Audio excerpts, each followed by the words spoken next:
A Walk Among the Tall Pines, written by TheloniousHowe. Sci-fi was wizard. All his life he only had one goal, and it was quickly slipping through his branches. His marks were certainly strong enough that no matter what the outcome from the assessor's board, he would become a recorder. But he had always dreamed higher. To be a personal recorder, to tell the finest tales, the finest spoke in the galaxy, called to him like a warm wind in spring. But when you're stuck on a backwater colony, with only hawk herders and grove tenders, those with such magnificent tales were forever out of reach. He sighed to himself as he gathered his things and the small cafe's table. Being a recorder wouldn't be awful, even if he wasn't in the field that he had in mind. But fate is a fickle mistress, and occasionally she'll beat you down to the dirt before lifting you to the heavens. And so it seems she had something in mind for him. The small chimes from above the door jangled and caught Shiohan's attention. He turned to see who had just entered and was floored, for in had walked an elder, one he had never seen before. His leaves flayed and yellow, and a large burn scar running his bark nearly the entire left side of his body. Now here was someone with a tale truly worth telling. The universe had laid out an opportunity, and he would be remiss not to take it. So, much like his things, Shiohan gathered his courage and approached the table where the elder had seated. "Excuse me, venerable elder. I was wondering if—" The elder looked up at Shiohan and smiled. "No need for formalities, Sproutling. I am an old buck. You may refer to me as such. You're a recorder?" Shiohan was caught a little off guard. Yes, apprentice to be, actually. How did you know?" The old buck threw a branch towards his satchel. "Your kit gives you away. Tell me then, apprentice recorder, what field is it that you want to specialize?" Shiohan shuddered nervously. There was nothing worth noting on his satchel that would have tipped the old buck off, and his perception of Shiohan's intentions was just slightly off-putting. "Personal, hopefully." The old buck let out a chuckle. "Well, isn't that fortunate? Nothing on this rock but growers and minders, and I happen to walk into this place, on this day, with you here. Then take a seat. I have an account that surely would do well with your assessor's board." Shiohan could hardly contain himself as he slid into the seat across from the old buck, going from being absolutely wilted to having a tangible chance at his dream in the span of mere moments threatened his composure. As Shiohan seated himself, the old buck spoke. "I knew a human once." And as his hopes were raised, they were dashed again. This was just a crazy elder, spinning fantasies and delusions of grandeur. Of course you did. You're full of nests, old buck." Shiohan nearly spat as he rose from his chair and turned to leave. But he never quite did. The sound of something metallic landing on the wooden table grabbed his attention, and he spun to face it.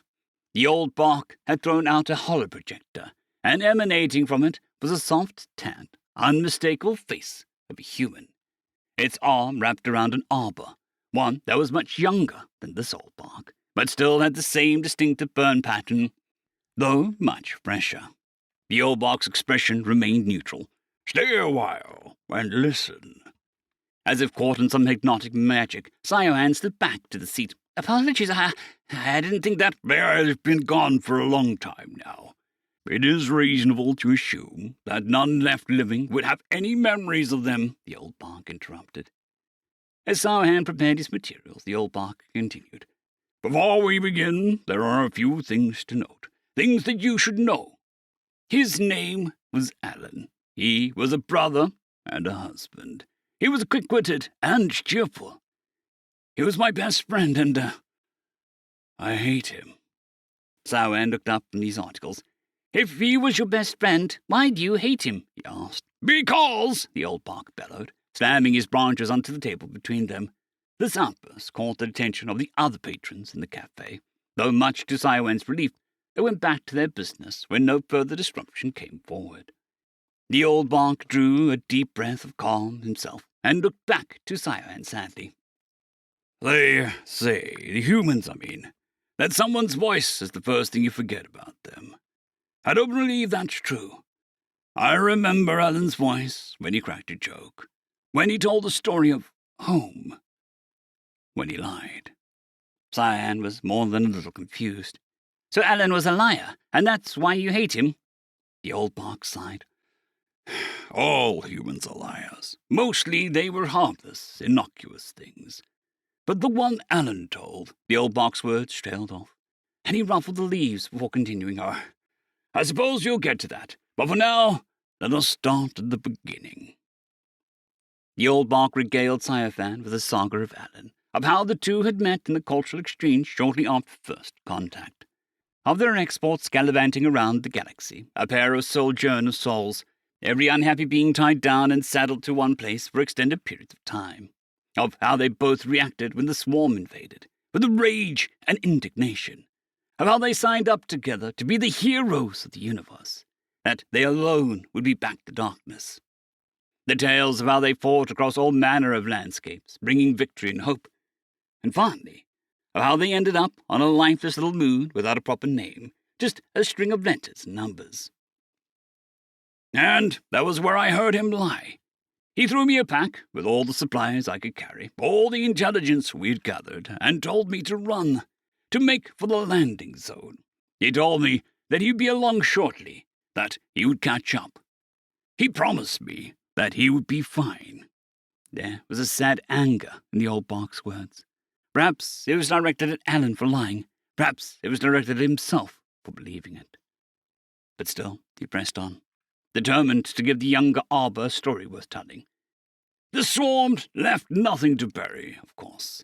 That was their way, but I would like to think that, despite everything we gave him, a send-off to the gods would have been proud of. I still think of him fondly, and miss him often. And now, I hope you understand why I say I hate him. And so I did, to promise your safety, to guarantee you'd be seen again, only to lie would take a toll on anyone's soul. The two sat in silence, Soyan quickly scribbling notes for his transcription later. The old Bach lost in thoughts of times past. A server dropped the tab at the table, disrupting a moment of contemplative quiet.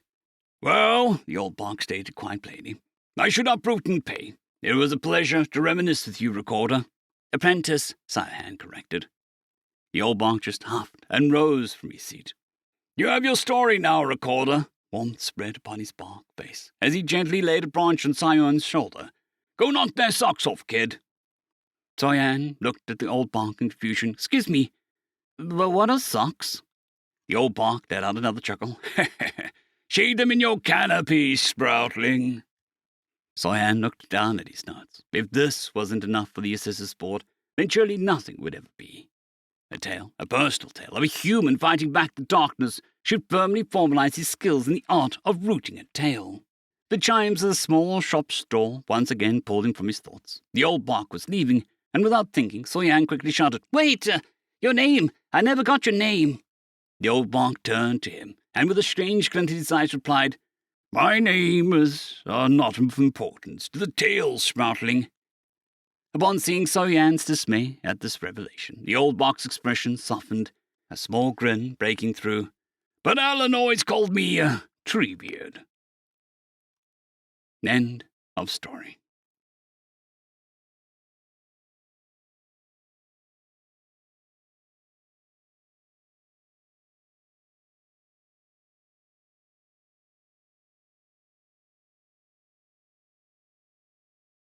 I'd greatly like to thank our Tier 5 channel members, Caspar Arnholtz, John Creighton, Manatharia, 050, Dragzoon WRE, and Elijah Silvercross.